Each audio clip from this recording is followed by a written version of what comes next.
이번에 강의하게 될 노자도덕경 제51 존귀장이라고 하는 존귀한 대상은 무엇을 말하는가 하면 이 세상에 가장 높고 쉽게 말하면 이 세상의 지존과 지귀, 지극히 높고 지극히 고귀한 것은 바로 도덕이라고 말한 것입니다. 도덕이라고 하는 것이 어떻게 해서 이처럼 존귀한 대접을 받게 되는 것일까? 그건 간단한 것입니다. 만물을 낳아주고 만물을 길러주었기 때문에 부모와 같기 때문에 존귀하다 말하는 것입니다. 이처럼 51장은 도와 덕이라고 하는 것이 바로 만물을 낳아주고 만물을 길러주신 공덕으로 존귀한 대접을 받게 된다라고 하는 면을 바로 이 장에서 밝히고 있는 것입니다. 그래서 이 장은 만물이 도에 의해서 낳아지고 도에 의해서 길러지는 과정을 자세히 8단계로 말하고 있는 것입니다. 낳아주고 길러주는 이 8단계는 무엇으로 비유하면 쉽냐면 부모가 자식을 낳아서 길러준 공덕으로 생각하시면 천지의 공덕이 바로 도덕의 공덕이고 부모의 공덕이 바로 인간으로 바꿔 말하면 부모의 공덕이라 하는 것은 우주자연의 도덕의 공덕과 같은 역할을 하는 것입니다. 만물에 있어서 도덕이 부모와 같다면 자식의 입장에서 부모라 하는 것은 우주의 도덕과 같은 존귀한 존재임을 말해주는 것이 이 51장의 뜻이라고 하는 것입니다. 이 존귀라는 말은 존도의 귀덕이라는 데에서 존귀를 뽑아서 장의 명칭을 붙인 것입니다.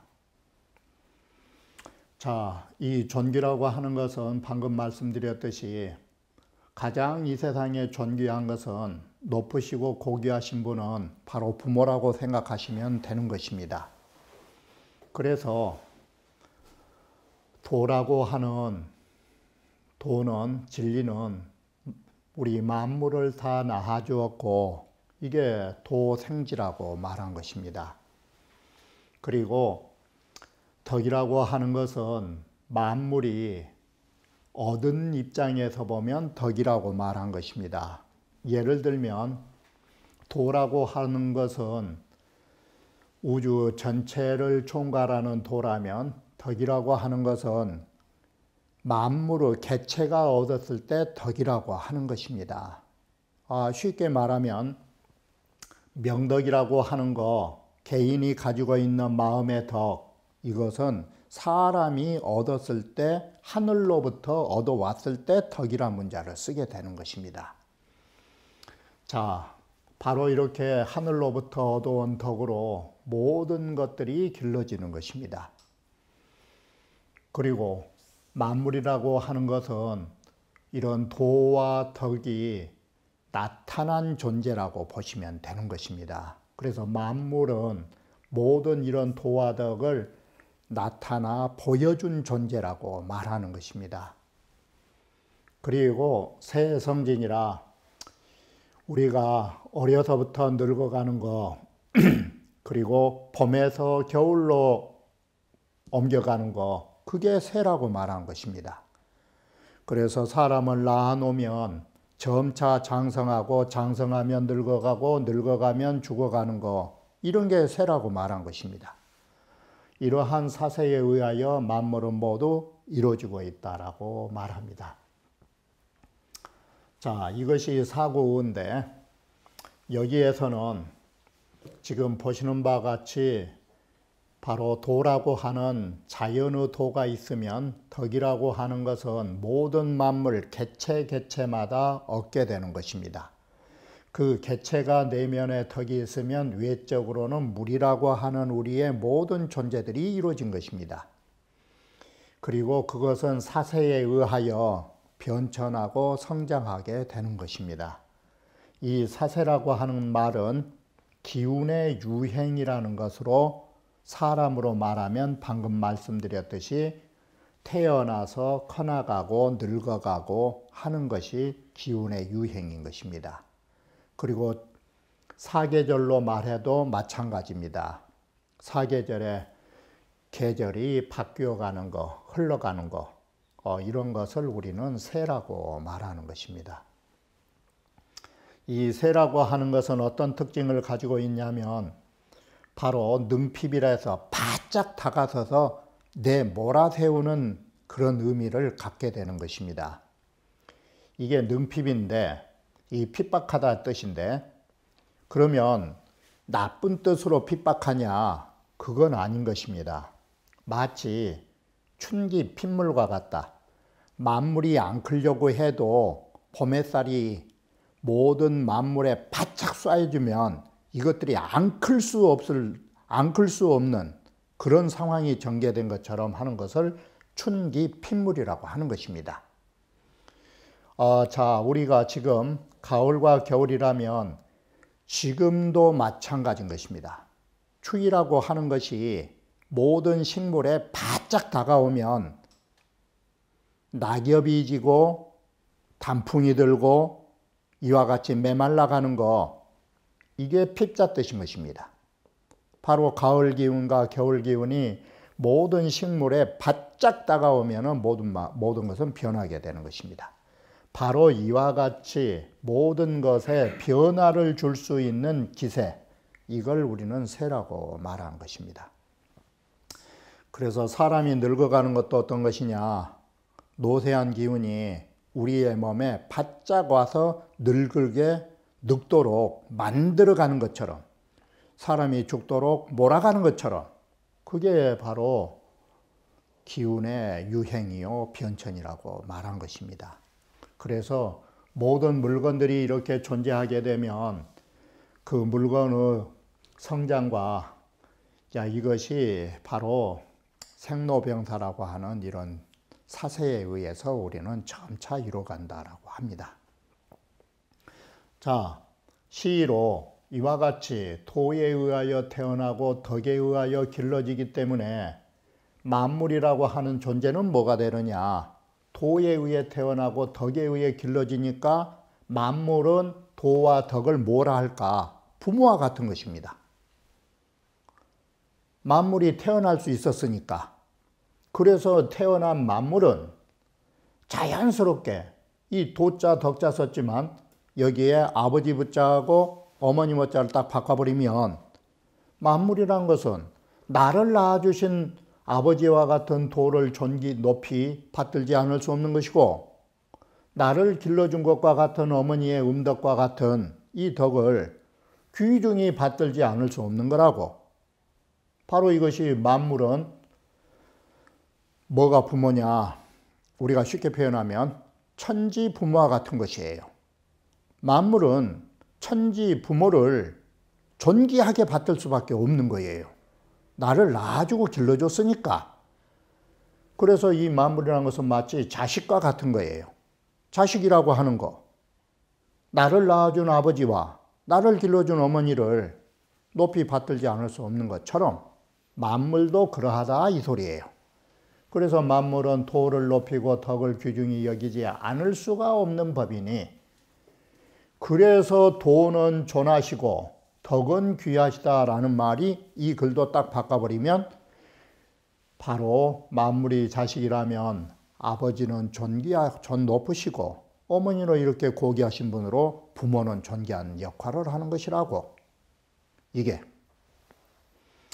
이렇게 해서 이 모든 글의 뜻을 가만히 보면 장행거의 서명에서 말했듯이, 장행거의 이 서명에서 첫들머리에 말했듯이 건칭부요, 바로 이 하늘이라고 하는 거 바로 아버지라고 할 수 있는 것이고, 건칭모니, 이 땅이라고 하는 거 이 어머님이라고 우리 말해야 될 것이니라고 해서 하늘과 땅이 부모가 되니까 이 우주의 사이에 있는 모든 사람들은 동포 형제가 되는 것이고 이 우주 사이에 살아있는 생명과 모든 것들은 우리의 동반자라고 하는 것입니다. 바로 이와 같이 천지가 부모가 되는 역할을 주고 있는 것입니다.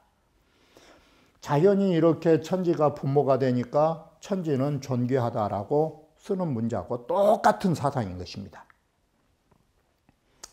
그런데 자, 만물이 이렇게 도에 의해 태어나고 덕에 의해서 길러질 때 이게 억지로 하는 것이냐? 자연으로 한다. 그게 부막지명이 상자연일세, 바로 내가 너를 낳아준다라고 일부러 명하지 않고 항상 자연이라고 하는 것으로 되는 것이다. 이게. 그래서 여기에서 또다시 뭔 뜻이 나오냐면 만물의 부모가 도덕인데, 이렇게 해서 부모라는 건 존귀한데, 이 지위란 말이에요. 이게 부모의 지위가 이래서 존귀한데, 이런 존귀한 지위를 지신 부모는 어떤 것이 고귀한 덕일까? 이것은 부모의 이 고귀한 덕의 입장에서 말한 것이에요. 바로 이렇게 명하지 않아도 항상 자연스럽게 이루어주는 이 덕이 있는 것이다. 이게 바로 존귀할 만한 가치 아니냐. 이렇게 된 것이에요. 도라고 하는 거, 덕이라고 하는 거 항상 자연에 의해서 이루어지지 일부러 명한 바 없다, 이 소리예요. 자, 그렇다면 다시 어떻게 해서 낳아주고 길러주는 것이 완전하게 이루어질까? 고로 도는 도자 하나 썼지만 덕자도 들어가서, 그래서 도라고 하는 것은 낳아주고 길러주고 이렇게 형체가 보이고 도의 모습이 보이게 되고, 그게 이루어진 것은 몇 단계로 더 자세히 말할 수 있느냐? 이 8단계로 말할 수 있다.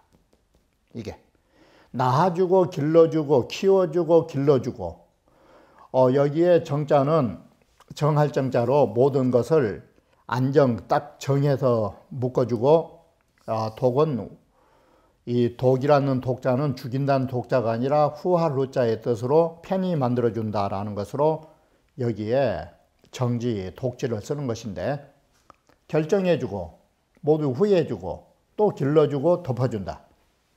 이게 만물을 낳아서부터 길러주는 과정 8단계예요. 바로 이것이 뭐하고 똑같이 먹고 넘어가느냐? 부모의 은덕하고 똑같아요. 이것이 부모가 자식을 길러줄 때 이렇게 하는 것이에요. 자, 그러면 이 글자의 개념을 하나하나 보시면 이것은 부모님이 아니라 바로 도와 덕에 의해서 길러지는 8단계의 글자 개념인데, 낳아주고 길러준다라는 이 뜻이 어떻게 다르느냐? 날생자는 화기자창이다.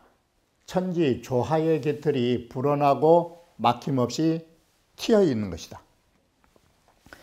그 다음 단계로 가면 생하고 나면 그 다음부터는 이제 축이 되는데, 천지의 조화에 의해서 이제 커나가면 그 다음에는 음양이 바로 음양이라고 하는 것을 내적으로 함유하면서 간직하게 되면 커나간다, 이렇게 본 거예요.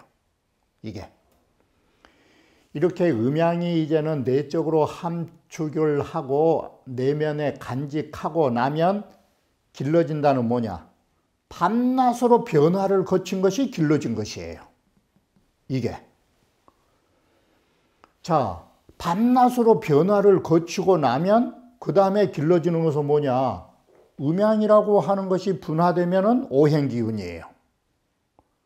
밤낮의 변화를 거치고 났더니 그 다음에 길러진 상태는 뭐냐면 오행의 기운이 윤택하고 초화를 이루더라. 그러면 이게 길러줄 육자의 바로 의미는 주야로 변화가 오게 윤화로 온 것이에요. 다른 책에서는 정자, 독자를 성자, 속자로 쓰고 있는 것입니다. 이게. 그래서 오기, 오행의 기운이 윤택하고 조화를 이루고 나니까 그 다음에는 정자를 결정한다도 되고 그게 이룰성자 뜻인데 이루어진다는 건 뭐냐?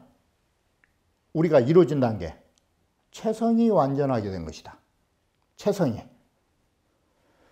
이렇게 해서 우리의 이 본성이라고 하는 것이 완전하게 갖춰진다. 이게. 그리고 나면 그 다음에는 숙이, 독자가 숙자 뜻인데 후이하다 뜻인데 어떤 것이 완전하게 익은 것이냐 그리고 후한 것이냐 그거 다른 거 아니다. 사람의 정신이 온전하고 몸이 가지고 있는 기운이 충족되어 있는 것이 성숙한 것이다. 이게. 여기에 이제 양자는 뭔 뜻이냐? 보고 성명이라. 이렇게 해서 성명이라고 하는 본성과 목숨이라는 것을 보존하고 견고히 지키고 있는 것이다. 이게 살아가면서 죽지 않는 것이다. 그러면 이 덮을 부자는 뭐냐? 우리가 이렇게 살아가는 동안에 행여라도 그 다친 자리가 있다면 어루만져서 보호해 주는 거. 이게 덮을 부자다. 바로 이와 같은 8단계를 통해 가지고 모든 만물들이 형성되고 이것이 바로 사세예요. 이런 사세에 의해서 모든 것들이 완성된다 이 소리예요. 바로 이것을 앞서에도 말씀드렸듯이 부모가 자식을 기르는데도 이렇게 키운 거예요. 이게. 그래서 글자 뜻을 가만히 보면 이게 중복된 것이 있지만 하나하나를 분석하면 이와 같은 개념으로 바뀐다 이거예요.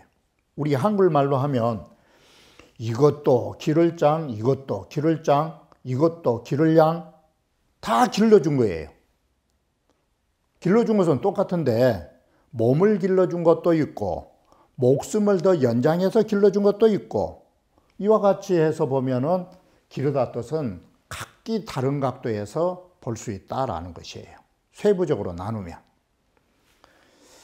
자, 이렇게 해서 이 8단계의 역정이라고 하는 것이 뭘 말해주고 있느냐? 만물을 낳아주신, 이걸 바꿔 말하면 꼭 무엇과 같으냐면 이것은 부모의 은덕과 같은 것이에요. 이것은 부모가 이러한 은덕으로 우리 자식들을 길러준다 이 소리예요. 부모가 이런 은덕을 가지고 있는 것처럼 도덕이라고 하는 것이 이렇게 해서 만물을 길러준 것이다. 자, 이렇게 부모님의 은덕이 크고 도덕의 은덕이 큼에도 왜 도라고 하는 것이 정말 존귀하냐? 생이 분류하고 이렇게 8단계로 모든 만물을 낳아주지만 내 것으로 만드는 소유하지 한 적이 없다. 이게. 우리 쉽게 말해서 봄에 모든 씨앗이 트고 가을에 추수해주면 그 곡식을 누가 가져가더냐? 농부가 가져갔지 하늘에서 키워줬다고 해서 가져간 게 없어요. 이게. 위불시도 마찬가지예요. 이와 같이 모든 만물을 길러주고 성숙시켜줬지만 내가 했노라고 믿을 시자 이것은 뽐낼 시자예요. 내가 한 공덕이라고 뽐낸 적이 없는 것이다. 장이불제, 모든 만물을 길러줬지만 내가 길러줬으니까 너희는 내 부하처럼 나의 소속물이라고 이렇게 주제자가 되지도 않아요. 바로 여기에서 글을 보시면 마리자 위의 글자는 뭔 뜻이냐? 도와 덕이라고 하는 것이 이러한 일만 했지 불유, 불제, 불시 이건 보답이에요. 조금도 보답을 요구한 적이 없다. 바로 자기 할 일만 하고 자기의 그 몫을 챙기지 않는, 보답을 원하지 않는 그것이야말로 이게 현덕이다. 이게 현묘한 덕이다. 이게 바로 도덕이 가지고 있는, 존귀하신 도덕이 가지고 있는 진짜 현묘한 덕이다. 그럼 이 현묘한 덕이 우리 인간에게 누가 있느냐? 바로 부모라는 것이에요. 바로 부모가 우리를 낳아줬지만 내 자식이라고 해서 내 것이라고 생각하지 않아요. 이게 다 제각기 자식들이 알아서 살아가게 간섭하지 않고, 그래서 우리 자식들은 가끔 보면 어떠느냐, 똑똑한 자식들은 부모 덕분에 잘 컸다고 한 게 아니라 자기가 잘나서 성공했다고 생각한 사람이 꽉 찼어요. 그게 자기가 잘나서 공부 잘한 거라고. 바로 그런 것들이 이 부모의 훌륭한 점을 말해주고 있다, 이렇게 생각하시면 돼요. 자, 이것은 좀 여기하고 다른 말인데, 노자하고는 이 대체로 자식을 길러보면 잘난 자식 효자한 것보다 못난 자식 효자하는 사람이 더 많아요. 그래서 우리 속담에 구분소리 선산지킨다고, 잘난 자식들도 부모님한테 잘한 사람이 많은데 덜어는 그러지 못한 사람이 많아요. 이게 왜 그러느냐? 부모가 이렇게 잘 길러주고 부모가 그렇게 자식을 잘 만들어줬고 이렇게 사회적으로 성장을 시켜줬는데도 잘난 아들들은 다 어떻게 생각하느냐? 내 능력으로 했다고 생각해.